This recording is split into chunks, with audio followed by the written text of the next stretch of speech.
পুলিশের অভিযানে বড় সাফল্য। গোপন সূত্রে পাওয়া তথ্যের ভিত্তিতে খাগড়া গ্রামে অভিযান চালিয়ে তৃণমূলের দুষ্কৃতী সুবিদ আলী ঢালি ওরফে ঝড়ো ঢালি এবং তার সহযোগী মনিরুল পৈলানকে গ্রেফতার করে পুলিশ। এবং পুলিশ সূত্রে আরও জানা যাচ্ছে, জিজ্ঞাসাবাদের সময় ধৃতরা স্বীকার করে নেয় যে এলাকায় আতঙ্ক সৃষ্টি এবং প্রভাব বিস্তারের উদ্দেশ্যে তারা অবৈধ আগ্নেয়াস্ত্র লুকিয়ে রেখেছিল।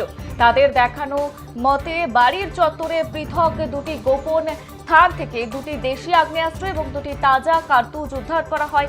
ধৃতরা উদ্ধার হওয়া অস্ত্র এবং কার্তুজের কোনো বৈধ লাইসেন্স বা নথি দেখাতে পারেনি। এরপর সমস্ত আইনি প্রক্রিয়া এবং ভিডিওগ্রাফির মাধ্যমে উদ্ধার হওয়া সামগ্রী বাজেয়াপ্ত করেছে পুলিশ। ধৃত দুই অভিযুক্তকে পুলিশি হেফাজতের আবেদন জানিয়ে আদালতে পেশ করা হয়।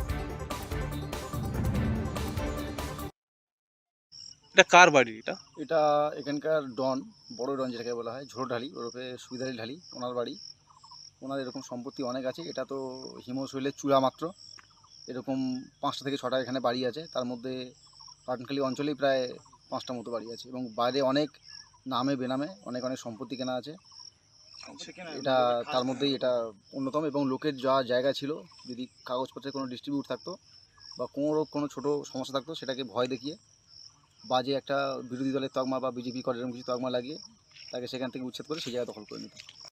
আচ্ছা, ও কি কোনো রাজনৈতিক দল করে? রাজনীতি মানে রাজনীতি দলই করে এবং গুন্ডাবাজি করে।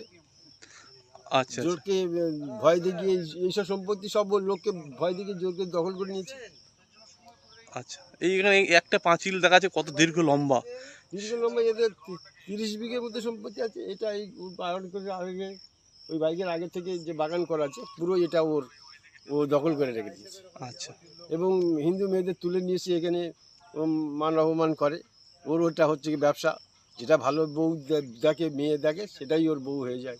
কতগুলো বউ তার ঠিক ঠিকানা।